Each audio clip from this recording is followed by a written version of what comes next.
अब हम इसमें देखेंगे कि जैसे अभी तो हमें balance as per cash book दिया था, हमने क्या कैलकुलेट किया, बैलेंस एज पर पासबुक। कई बार क्या होगा, उल्टा दिया होगा, बैलेंस एज पर पासबुक आपको दिया होगा और आपको कैलकुलेट करना होगा balance as per cash book. तब आपकी कैलकुलेशन एग्जैक्टली अपोजिट हो जाएगी। जो जो चीज आप ऐड कर रहे हैं वो लेस हो जाएगी और जो जो चीज आपने लेस की वो ऐड हो जाएगी, right.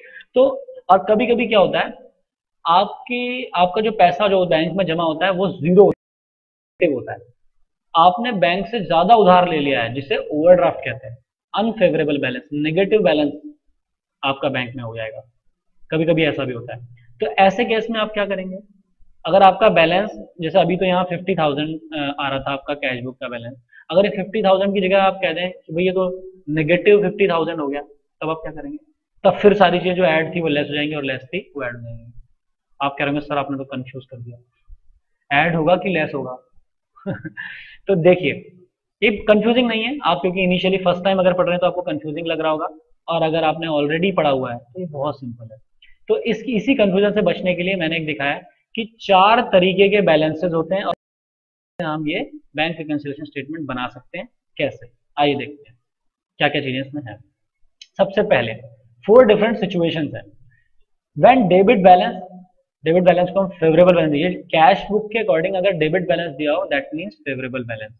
Favourable balance as per cash book is given and the balance as per passbook is to be ascertained, मतलब कैलकुलेट करना है आपको।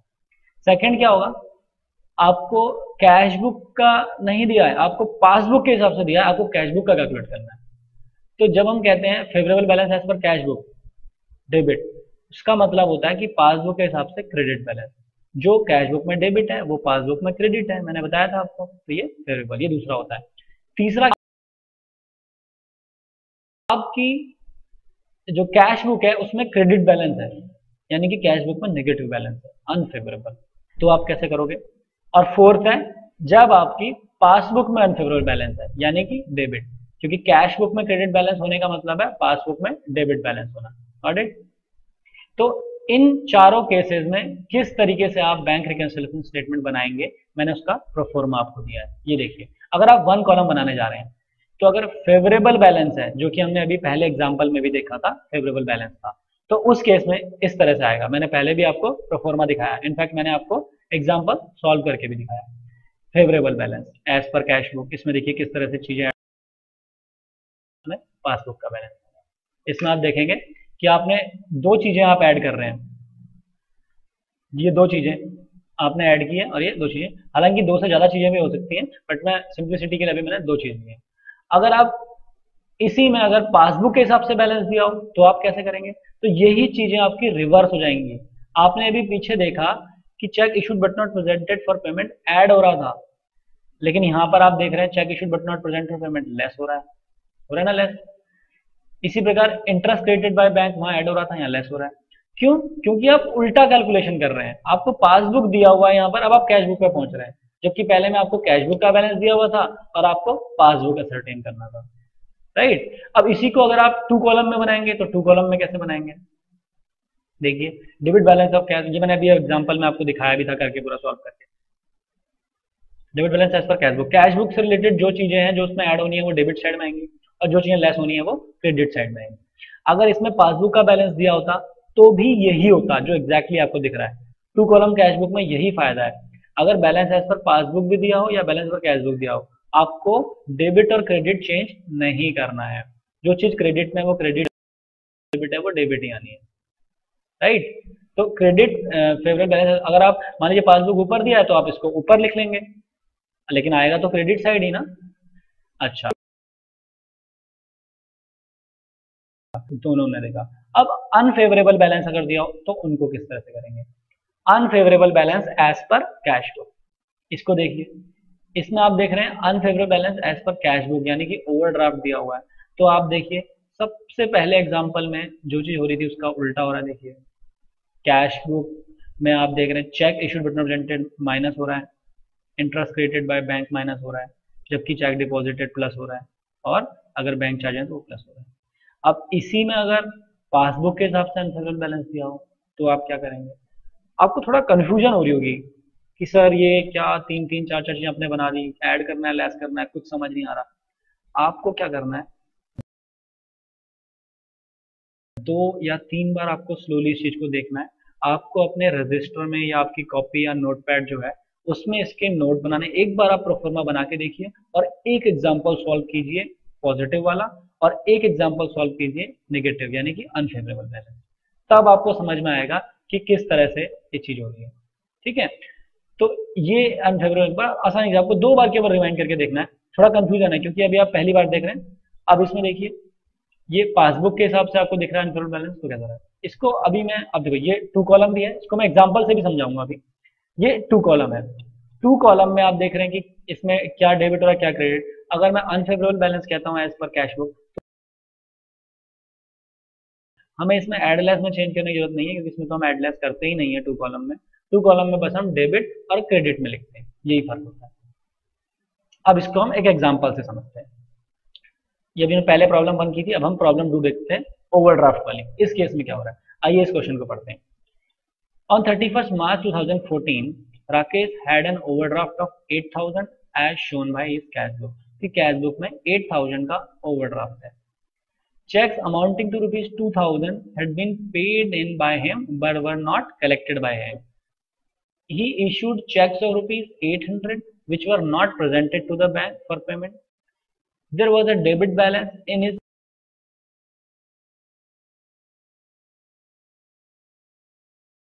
कि क्या इसमें चीज है। ठीक है जी, अब इस क्वेश्चन को हम सॉल्व करते हैं।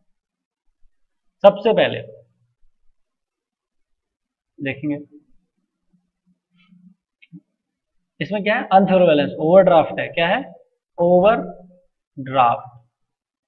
ओवरड्राफ्ट एज पर या ओवरड्राफ्ट बैलेंस एज पर भी सकते हैं, एज पर कैश बुक कितना 8000।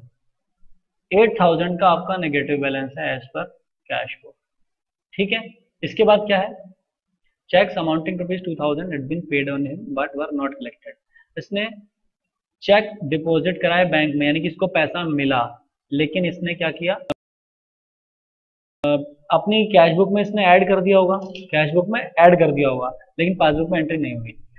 लेकिन कैश बुक में ऐड किया होगा तब जब पॉजिटिव बैलेंस होता। अभी क्योंकि नेगेटिव बैलेंस था तो इसने कैश बुक में लेस किया था, तो अब वो उसको ऐड कर देगा। ठीक है, तो इसका हम बिल्कुल अपोजिट करेंगे। अगर फेवरेबल बैलेंस होता तो हम इसे लेस करते। Checks deposited but not collected, right. कितने अमाउंट का है, 2000 आई थिंक 2000, राइट। तो हम यहाँ पर 2000 ऐड कर देंगे। It's very simple. अब देखिए, cheque issued cheques of rupees 800 but not presented for payment. उसने चेक इशू किए बट पेमेंट के लिए प्रेजेंट नहीं हुए 800 रुपीज के। तो ये हम डिडक्ट करेंगे, ठीक ऑपोजिट है उसका। लेस